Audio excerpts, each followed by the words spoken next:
নমস্কার বন্ধুরা, আজকের ক্লাসে সকলকে স্বাগত। তো চলো শুরু করছি আজকের ক্লাস। দেখো কি রয়েছে প্রথম প্রশ্ন। পশ্চিমবঙ্গের বৃহত্তম আদিবাসী গোষ্ঠী কোনটি? পশ্চিমবঙ্গের বৃহত্তম আদিবাসী গোষ্ঠী কোনটি? অ্যান্সারটি হয়ে যাবে অপশন বি, সাঁওতাল। সাঁওতালরা জনসংখ্যার দিক থেকে ভারতের ঝাড়খণ্ড ও পশ্চিমবঙ্গ রাজ্যের বৃহত্তম উপজাতি। তারা মূলত বাঁকুড়া, পুরুলিয়া এবং পশ্চিম মেদিনীপুর জেলায় বসবাস করে। সাঁওতালরা সাঁওতালি ভাষায় কথা বলে। এইবার দেখো বিভিন্ন রাজ্য এবং সেখানে বসবাসকারী বিভিন্ন আদিবাসী সম্প্রদায় কি রয়েছে। পশ্চিমবঙ্গের কী কী রয়েছে? ভুটিয়া, লোধা, অসুর, ভূমিজ, বিরহর, মাহালি, মালপাহাড়িয়া। আসামের কী কী রয়েছে? খাসি, মিকির, চুটিয়া, চাকমা, অবর, বৌরা, কাচারি। ত্রিপুরার কি রয়েছে? ভুটিয়া, চাকমা, গারো, কুকি, লুসাই। মধ্যপ্রদেশের কী কী রয়েছে? কোল, ভিল, গোন্ড, মুড়িয়া, বৈগা, খাড়িয়া, বাড়িয়া। নাগাল্যান্ডের কী কী রয়েছে? অঙ্গামি, লোথা, কন্যাক, সীমা, সাংটম, নাগা। মিজোরামের কী কী রয়েছে? মিজো, লুসাই, মিরাস, হিমারস, রাল্টেস। মেঘালয়ে কোন কোন উপজাতি সম্প্রদায় রয়েছে? কী কী? গারো, খাসি, জয়ন্তিয়া, হামার। মণিপুরে রয়েছে কুকি, লেপচা। রাজস্থানের ভিল, মিনা। ঝাড়খণ্ডের সাঁওতাল, পাহাড়িয়া, মুন্ডা, হো, বিরহর, ওরাও। সিকিমের কী কী রয়েছে? লেপচা, ওয়াংচু। সিকিমের কী কী রয়েছে? লেপচা, ওয়াংচু। উত্তরাখণ্ডে রয়েছে খাস, থারু, ভুইয়া, কোল। অরুণাচল প্রদেশের কী কী রয়েছে? আপাতানি, সিংফো, মিসমি, ডাফলা, মিরি ও খামতি। পরবর্তী প্রশ্ন, ভারতের দীর্ঘতম ক্যান্টিলিভার ব্রিজ কোনটি? ভারতের দীর্ঘতম ক্যান্টিলিভার ব্রিজ কোনটি? অ্যান্সারটি হয়ে যাবে অপশন বি, হাওড়া ব্রিজ বা রবীন্দ্র সেতু হচ্ছে ভারতের দীর্ঘতম ক্যান্টিলিভার ব্রিজ। ভারতের বৃহত্তম ক্যান্টিলিভার ব্রিজ হল হাওড়া ব্রিজ। এটি হুগলি নদীর ওপর অবস্থিত এবং কলকাতা শহর ও হাওড়ার মধ্যে সংযোগ স্থাপন করে। এটি বিশ্বের দীর্ঘতম ক্যান্টিলিভার সেতুগুলির মধ্যে অন্যতম। বন্ধুরা, আরেকটি কথা, WBP constable, SI and KP constable অধ্যায়ভিত্তিক সেরা প্রস্তুতি নিতে আমাদের হোয়াটসঅ্যাপ নাম্বারে একবার হোয়াটসঅ্যাপ করে নাও। গণিত, ইংরেজি, জিকে, রিজনিং প্রত্যেকটা বিষয়ে একদম অধ্যায় ধরে ধরে বেসিক লেভেল থেকে একদম প্রথম থেকে ক্লাস করানো হবে। মাসিক কোনো বেতন নেই। পরীক্ষা পর্যন্ত সেরা গাইডেন্স পাবে নতুন সিলেবাস অনুযায়ী। Live class, recorded class plus PDF all পাবে। একবার পেমেন্ট করলেই যতদিন না চাকরি পাচ্ছ ক্লাস করতে পারবে। One time payment. 5জন আলাদা আলাদা টিচার্সের মাধ্যমে তোমাদের প্রত্যেকটি সাবজেক্ট ধরে ধরে অঙ্ক একদম যারা কিছুই বুঝতে পারো না তাদের জন্য জলের মতো সহজ করে বুঝিয়ে দেওয়া হবে। আমাদের কলকাতা পুলিশের এসআইতে আমরা 95% হুবহু প্রশ্ন কমন দিয়েছি প্রমাণসহ। সেই কমনের প্রমাণ পেতে তোমরা জয়েন করে নাও আমাদের টেলিগ্রাম চ্যানেলে বেঙ্গলি নলেজ একাডেমিতে, লিঙ্ক ইন ডেসক্রিপশন। এটি আমাদের 7 নম্বর ব্যাচ। প্রথম 100 জন 30% ডিসকাউন্ট পাবে। প্রথম 100 জন 30% ডিসকাউন্ট পাবে। তাই ভাই, তোমার যদি একটি সিট এনি হাউ চাই, যেহেতু পশ্চিমবঙ্গ পুলিশ এবং কলকাতা পুলিশ দুটো ভ্যাকেন্সি বেরিয়েছে, তাই একটিতে না একটিতে কিন্তু তোমার হবেই এবার। যদি আমাদের কাছে প্রস্তুতি নাও, 95% হুবহু কমন দেওয়ার দায়িত্ব আমাদের। তোমরা শুধু পড়াশোনা করবে। তো প্রস্তুতি নিতে হলে কিন্তু স্ক্রিনে দেওয়া নাম্বারে একবার অবশ্যই হোয়াটসঅ্যাপ করে নাও। একদম বেসিক থেকে ধরে ধরে প্রথম থেকে সমস্ত ক্লাস করানো হবে। এবার দেখো কয়েকটি উল্লেখযোগ্য সেতু এবং তাদের অবস্থান। হাওড়া সেতু, এটি হুগলি নদীর উপর অবস্থিত এবং কলকাতা ও হাওড়ার মধ্যে সংযোগ স্থাপন করে। এটি কে নামেও পরিচিত। বিদ্যাসাগর সেতু হুগলি নদীর ওপর অবস্থিত এবং দ্বিতীয় হুগলি সেতু নামেও পরিচিত। এটি কলকাতা ও হাওড়ার মধ্যে সংযোগ স্থাপন করে। তারপর রয়েছে বিবেকানন্দ সেতু, হুগলি নদীর ওপর অবস্থিত এবং কলকাতা ও হাওড়ার মধ্যে সংযোগ স্থাপন করে। নিবেদিতা সেতু, এটি হুগলি নদীর ওপর অবস্থিত। তারপর কি রয়েছে? ঈশ্বরগুপ্ত সেতু, হুগলি নদীর ওপর অবস্থিত এবং কলকাতা ও হাওড়ার মধ্যে সংযোগ স্থাপন করে। তারপরে রয়েছে সম্প্রীতি সেতু, হুগলি নদীর ওপর অবস্থিত এবং কলকাতা ও হাওড়ার মধ্যে সংযোগ স্থাপন করে।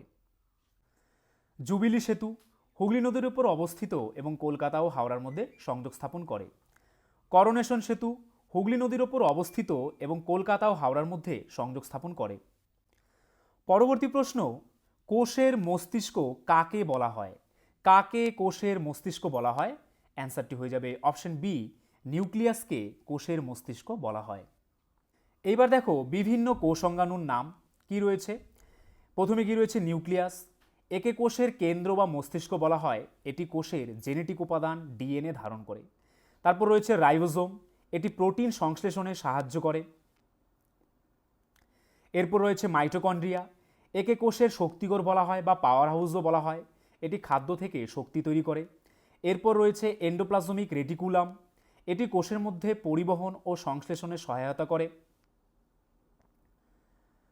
তারপর রয়েছে গলগি বডি, এটি প্রোটিন ও অন্যান্য বৃহৎ অণু সংশ্লেষণে সহায়তা করে। লাইসোজোম, এটি কোষের আবর্জনা পরিষ্কার করে। ভ্যাকুওল, এটি কোষের অভ্যন্তরে সঞ্চয় ও আবর্জনা নিষ্কাশনে সাহায্য করে। ক্লোরোপ্লাস্ট, এটি উদ্ভিদ কোষের অঙ্গাণু যা সালোক সংশ্লেষণে সাহায্য করে। তারপর রয়েছে সেন্ট্রিওল, এটি কোষ বিভাজনে সাহায্য করে। তারপর রয়েছে কোষ প্রাচীর, এটি উদ্ভিদ কোষের বাইরে শক্ত আবরণ যা কোষকে সমর্থন ও রক্ষা করে। তারপর রয়েছে সাইটোপ্লাজম, এটি কোষের অভ্যন্তরের জেলির মতো তরল অংশ যেখানে বিভিন্ন অঙ্গাণু বিদ্যমান থাকে। পরবর্তী প্রশ্ন, পৃথিবীর বৃহত্তম জাতীয় উদ্যান কোনটি? পৃথিবীর বৃহত্তম জাতীয় উদ্যান কোনটি? অ্যান্সারটি হয়ে যাবে অপশন সি, গ্রিনল্যান্ড জাতীয় উদ্যান। পৃথিবীর বৃহত্তম জাতীয় উদ্যান হল উত্তর পূর্ব গ্রিনল্যান্ড জাতীয় উদ্যান। এটি গ্রিনল্যান্ডে অবস্থিত এবং এর আয়তন প্রায় 9,72,000 বর্গ কিলোমিটার। এটি 1974 সালে প্রতিষ্ঠিত হয়েছিল এবং 1988 সালে এলাকা সম্প্রসারণ সম্পন্ন করা হয়েছিল। তারপর দেখো কিছু উল্লেখযোগ্য রাজ্যের উল্লেখযোগ্য জাতীয় উদ্যান কি রয়েছে। কি কি জাতীয় উদ্যান রয়েছে? ইন্দোরকিল্লা জাতীয় উদ্যান, ক্ষীরগঙ্গা জাতীয় উদ্যান, সিম্বলভারা জাতীয় উদ্যান, পিন ভ্যালি জাতীয় উদ্যান ও গ্রেট হিমালয়ান জাতীয় উদ্যান। আন্দামান ও নিকোবর দ্বীপপুঞ্জের কী কী রয়েছে? মহাত্মা গান্ধী মেরিন জাতীয় উদ্যান, Middle Button Island National Park, Mount Harriet জাতীয় উদ্যান, North Button Island National Park, Saddle Peak জাতীয় উদ্যান, South Button Island National Park, Campbell Bay জাতীয় উদ্যান, গালাথিয়া উপসাগরীয় জাতীয় উদ্যান, রানী ঝাঁসি মেরিন ন্যাশনাল পার্ক। তারপর দেখো অরুণাচল প্রদেশের কী কী রয়েছে? নামদাফা জাতীয় উদ্যান, মৌলিং জাতীয় উদ্যান। ত্রিপুরার কী রয়েছে? ক্লাউডেড লেপার্ড জাতীয় উদ্যান, বাইসন জাতীয় উদ্যান। তেলেঙ্গানার কী কী রয়েছে? কাশু ব্রহ্মানন্দ রেড্ডি জাতীয় উদ্যান, মহাবীর হরিণা বনস্থলী জাতীয় উদ্যান, মৃগবনী জাতীয় উদ্যান। মেঘালয়ের কী কী রয়েছে? নকরেক জাতীয় উদ্যান, বলফ্রাক্রম জাতীয় উদ্যান। হরিয়ানার কী কী রয়েছে? কালেসার জাতীয় উদ্যান, সুলতানপুর জাতীয় উদ্যান। মিজোরামের কী কী রয়েছে? মুরলেন জাতীয় উদ্যান, ফংপুই ব্লু মাউন্টেন জাতীয় উদ্যান। তারপর দেখো বেতালা জাতীয় উদ্যান কোথায় অবস্থিত? ঝাড়খণ্ডে। হেমিস জাতীয় উদ্যান লাদাখে। বাল্মীকি জাতীয় উদ্যান বিহারে।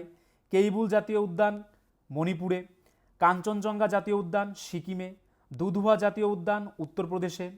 ইনটাঙ্কি জাতীয় উদ্যান কোথায় অবস্থিত? নাগাল্যান্ডে। মোল্লেম জাতীয় উদ্যান কোথায় অবস্থিত? গোয়াতে। পরবর্তী প্রশ্ন, বিশুদ্ধ বরফের স্ফুটনাঙ্ক কত?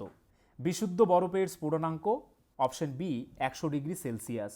বিশুদ্ধ বরফের গলনাঙ্ক 0 ডিগ্রি সেলসিয়াস এবং স্ফুটনাঙ্ক 100 ডিগ্রি সেলসিয়াস। গলনাঙ্ক হলো সেই তাপমাত্রা যেখানে একটি কঠিন পদার্থ তরলে পরিণত হয় এবং স্ফুটনাঙ্ক হলো সেই তাপমাত্রা যেখানে একটি তরল গ্যাসে পরিণত হয়। পরবর্তী প্রশ্ন, এশিয়ার বৃহত্তম চিনিকল কোথায় অবস্থিত? অ্যান্সারটি হয়ে যাবে অপশন বি, এশিয়ার বৃহত্তম চিনিকল উত্তরপ্রদেশে অবস্থিত। এশিয়ার বৃহত্তম চিনিকলটি হল উত্তরপ্রদেশের খাতৌলির Triveni Engineers and Mills Limited. এটি উৎপাদন ও মজুত ক্ষমতার দিক থেকে এশিয়ার সবচেয়ে বড় চিনিকল হিসেবে পরিচিত। পরবর্তী প্রশ্ন, বাংলা সাহিত্যের প্রথম সার্থক উপন্যাস কোনটি?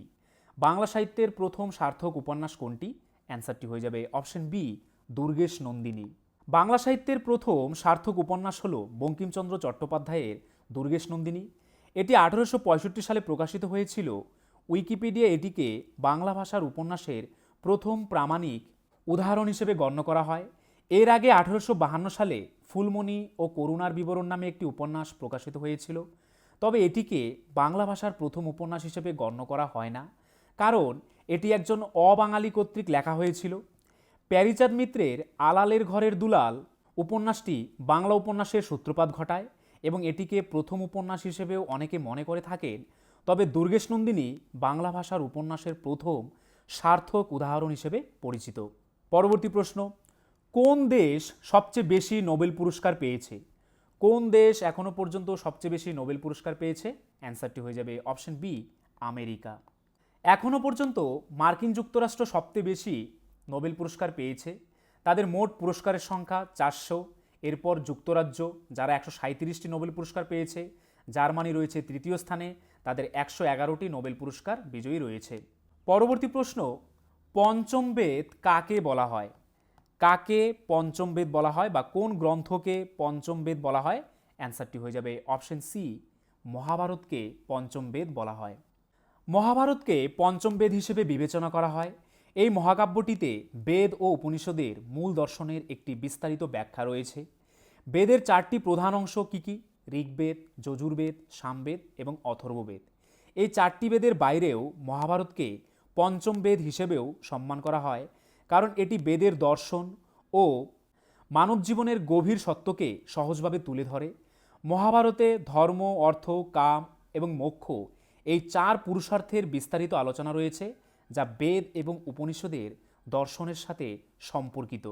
পরবর্তী প্রশ্ন, কোন ছত্রাক ব্রেড মোল্ড নামে খ্যাত?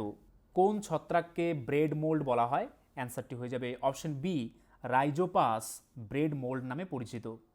রাইজোপাস ছত্রাককে ব্রেড মোল্ড নামেও পরিচিত। এটি একটি ছত্রাক যা রুটি, ফল এবং অন্যান্য খাদ্যদ্রব্যের উপর জন্মায়। এটি বিশেষ করে রুটির উপর জন্মায় এবং কালো ছাঁচের মতো দেখায়, তাই একে ব্রেড মোল্ড বলা হয়। পরবর্তী প্রশ্ন, সংসদের অস্থায়ী কক্ষ কোনটি? সংসদের অস্থায়ী কক্ষ কোনটি?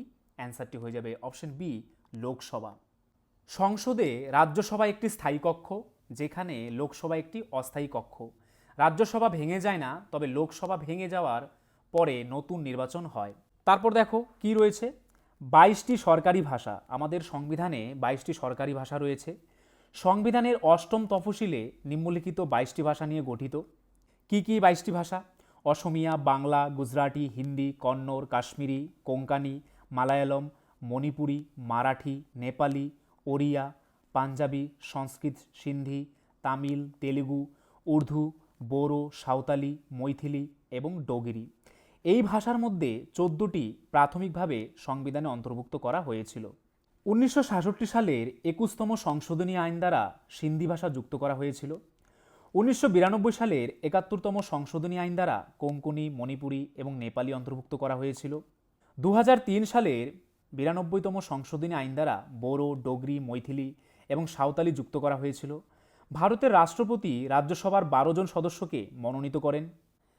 এই মনোনয়ন সাহিত্য, বিজ্ঞান, কলা এবং সমাজসেবা ইত্যাদির ক্ষেত্রে তাদের দক্ষতার উপর ভিত্তি করে করা হয়। এই মনোনয়নের উদ্দেশ্য হল রাজ্যসভা বিশিষ্ট ব্যক্তিদের দক্ষতা ও জ্ঞান থেকে উপকৃত হবে। এই বিধান ভারতীয় সংবিধানের 80 ধারায় উল্লেখিত। মনোনীত সদস্যদের অন্যান্য সদস্যদের মতো একই অধিকার ও সুযোগ রয়েছে, তবে ভারতের রাষ্ট্রপতি নির্বাচনে ভোট দেওয়ার অধিকার ব্যতীত। 80 নং ধারা। 80 নং ধারা ভারতীয় সংবিধানের রাজ্যসভার গঠন সহ রাষ্ট্রপতি কর্তৃক সদস্যদের মনোনয়নের সম্পর্কে বিস্তারিত বর্ণনা করে। এই অনুচ্ছেদে অনুযায়ী বিভিন্ন ক্ষেত্রে তাদের দক্ষতার উপর ভিত্তি করে রাষ্ট্রপতি 12 জন সদস্যকে মনোনীত করেন। পরবর্তী প্রশ্ন, কোন গুপ্ত সম্রাট হুন আক্রমণ প্রতিহত করেন? কোন গুপ্ত সম্রাট হুন আক্রমণ প্রতিহত করেন? অ্যান্সারটি হয়ে যাবে অপশন ডি, স্কন্দগুপ্ত। গুপ্ত সাম্রাজ্যের সম্রাট স্কন্দগুপ্ত হুন আক্রমণ প্রতিহত করেছিলেন। তিনি পুষ্যমিত্র হুমকিকে পরাজিত করেছিলেন এবং উত্তর পশ্চিম থেকে ভারতে হেফথালাইট বা হুনা নামে পরিচিত হুনদের আক্রমণও প্রতিহত করেন প্রায় 455 খ্রিস্টাব্দে। পরবর্তী প্রশ্ন, নিচের কোনটি একটি মৃদু অ্যাসিড? নিচের অপশনগুলির মধ্যে কোনটি একটি মৃদু অ্যাসিড?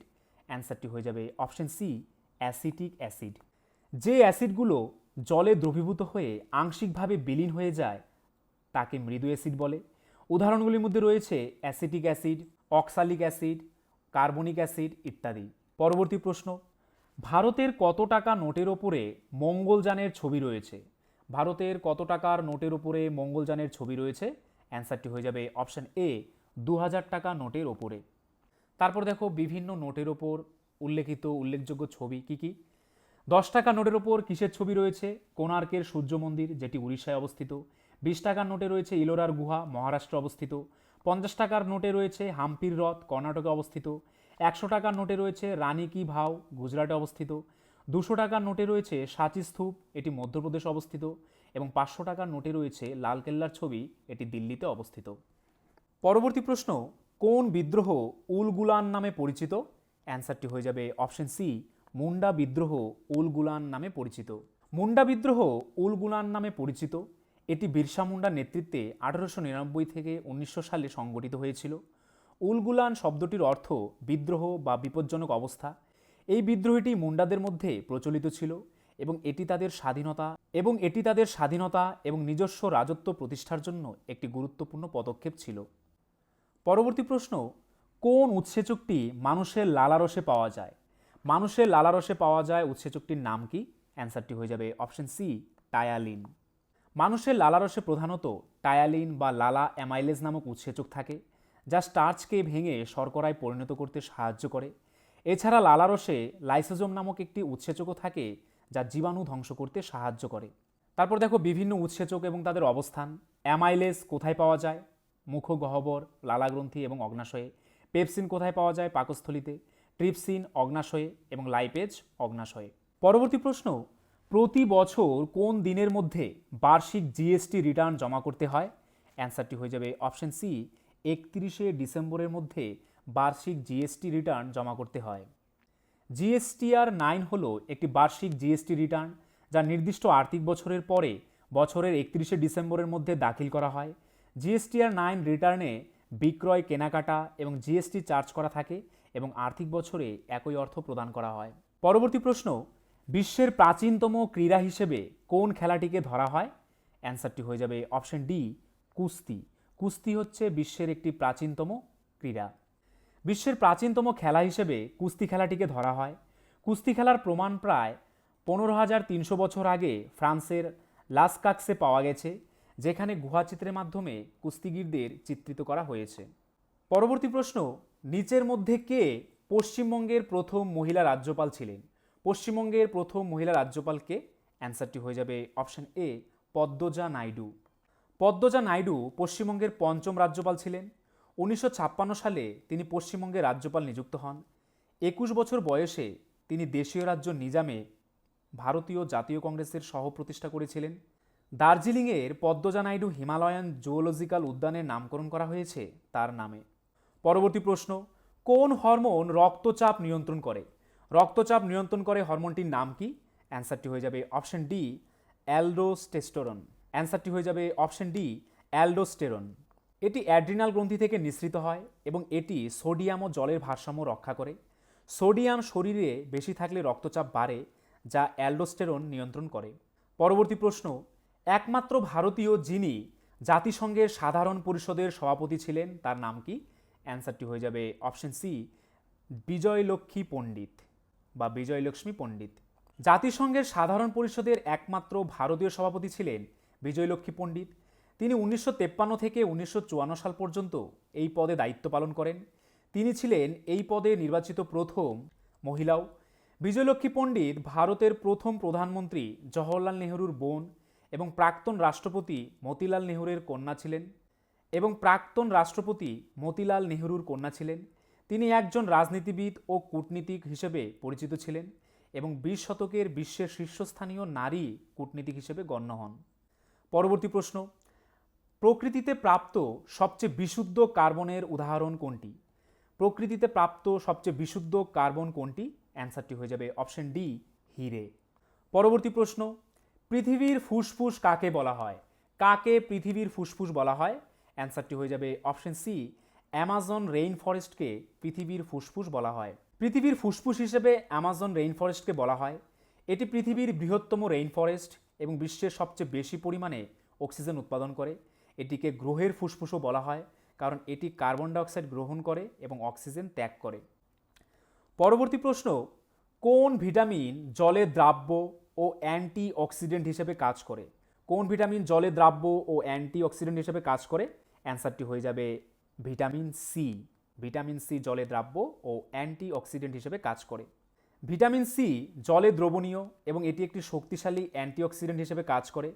ভিটামিন সি শরীরে বিভিন্ন কাজে গুরুত্বপূর্ণ ভূমিকা পালন করে, যেমন কোষের রক্ষা করা, রোগ প্রতিরোধ ক্ষমতা বাড়ানো এবং শরীরের স্বাভাবিক কার্যকারিতা বজায় রাখা। পরবর্তী প্রশ্ন, কাকে ক্ষুদে জেলাশাসক বলা হয়? কাকে ক্ষুদে জেলাশাসক বলা হয়? অ্যান্সারটি হয়ে যাবে অপশন সি, মহাকুমা শাসককে ক্ষুদে জেলাশাসক বলা হয়। ভারতের বিভিন্ন রাজ্যে জেলা প্রশাসনের মধ্যে একটি গুরুত্বপূর্ণ স্তর হল মহাকুমা। প্রতিটি জেলার মধ্যে একাধিক মহাকুমা থাকে এবং প্রতিটি মহাকুমার প্রধান হলেন মহাকুমা শাসক। মহাকুমা শাসক যিনি মহাকুমার প্রশাসনিক প্রধান তাকে খুদে জেলাশাসক বা মিনিয়েচার ডিস্ট্রিক্ট ম্যাজিস্ট্রেট বলা হয়, কারণ তিনি জেলার প্রশাসনের একটা ছোটোখাটো অংশ পরিচালনা করেন। পরবর্তী প্রশ্ন, এশিয়ার আলো নামেও পরিচিত কে বা কাকে এশিয়ার আলো বলা হয়? অ্যান্সারটি হয়ে যাবে অপশন এ, গৌতম বুদ্ধকে এশিয়ার আলো বলা হয়। গৌতম বুদ্ধকে এশিয়ার আলো বলা হয়।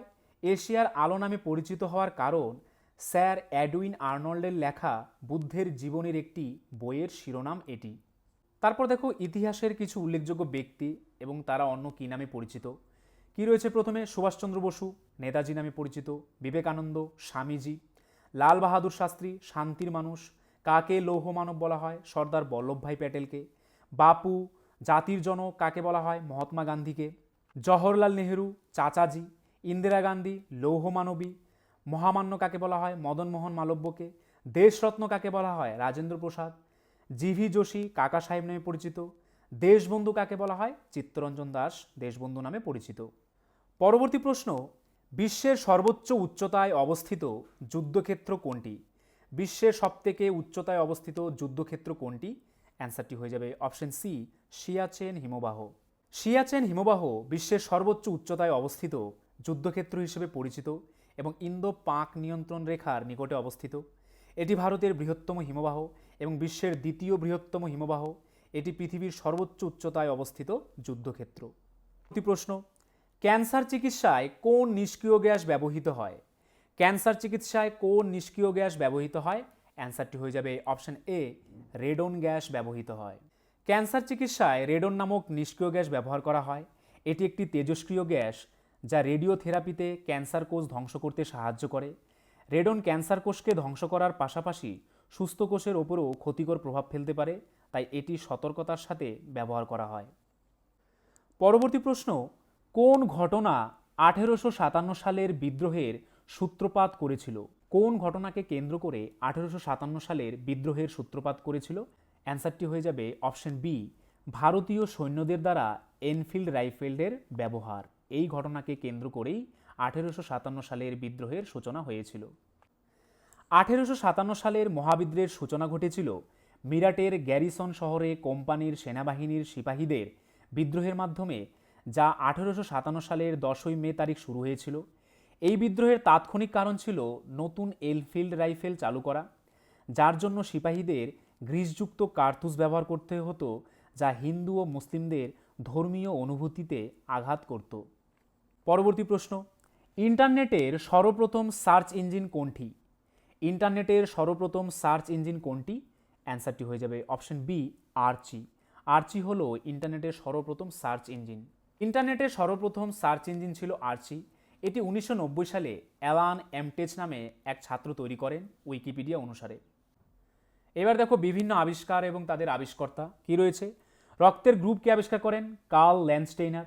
কোষকে আবিষ্কার করেন Robert Hooke. Oxygen Joseph Priestley. হাইড্রোজেনকে আবিষ্কার করেন হেনরি ক্যাভেন্ডিশ। নাইট্রোজেনকে আবিষ্কার করেন রাদারফোর্ড। পোলিও টিকাকে আবিষ্কার করেন জোনাস সল্ক। বসন্ত টিকাকে আবিষ্কার করেন এডওয়ার্ড জেনার। জলাতঙ্ক রোগের টিকাকে আবিষ্কার করেন লুই পাস্তুর। ম্যালেরিয়ার জীবাণু রোনাল্ড রস। Chloroform James Simpson. রক্ত সংবহনকে আবিষ্কার করেন উইলিয়াম হার্ভে। এক্স রশ্মি উইলহেম রন্টজেন। আণবিক বোমা ওপেনহাইমার। পেনিসিলিনকে আবিষ্কার করেন আলেকজান্ডার ফ্লেমিং। নিউট্রনকে আবিষ্কার করেন চ্যাডউইক। তো বন্ধুরা, এই ছিল আজকের ভিডিও। তোমরা যদি আমাদের চ্যানেলে নতুন হয়ে থাকো, আমাদের চ্যানেলটিকে অবশ্যই সাবস্ক্রাইব করে নোটিফিকেশন অল করে রাখবে। তার পাশাপাশি তোমরা যদি আমাদের পুলিশের ব্যাচে অ্যাডমিশন নিতে চাও, তাহলে আমাদের স্ক্রিনে দেওয়া নাম্বারে একবার এক্ষুনি হোয়াটসঅ্যাপ করে নাও। আর আজকের ভিডিওর যদি পিডিএফ পেতে চাও, তাহলে আমাদের টেলিগ্রাম চ্যানেলে জয়েন করে নাও, বেঙ্গলি নলেজ একাডেমি এই চ্যানেলে, যেটি এই ভিডিও ডেসক্রিপশনে দেওয়া রয়েছে।